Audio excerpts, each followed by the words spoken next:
आजपासून ताई आपण माझ्यासाठी एक प्रेरणा झाल्यात.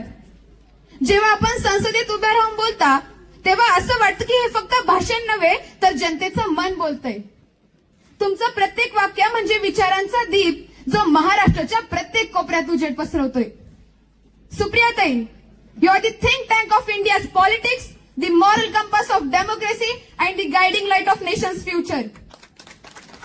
You speak not for power but for people. You raise issues not for publicity but for purpose, and you lead not by command but by compassion.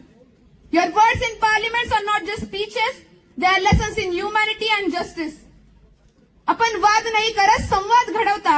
आपण विरोधकांना हरवत नाही परंतु त्यांना विचारांनी जिंकता.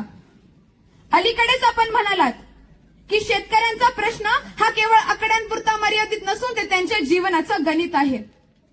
आपण मागणी केली की पावसाने बाधित शेतकऱ्यांना विशेष आर्थिक पॅकेज मिळावं. कर्जमाफी नव्हे, कर्जमाफी बरोबरच त्यांच्या मेहनतीला, त्यांच्या कष्टाला न्याय मिळावा हा विचार, ही समज, हाच खरा राजकारणाचा अर्थ आहे असं मला वाटतं. माझे आजोबा ज्यांच्या हस्तावर मातीने सोनं बनवलं, ज्यांनी शेती आणि समाज यांचंच पूजन केलं, त्यांचं जीवन म्हणजे एक प्रेरक कथा. कष्टाचं, प्रामाणिकपणाचं आणि समर्पणाचं. त्यांनी कधी मोठी पदं घेतली नाही परंतु मोठ्या मनाने काम केलं. आज त्याच मंचावर सुप्रियाताईंची उपस्थिती म्हणजे दोन विचारांचा संगम होईल.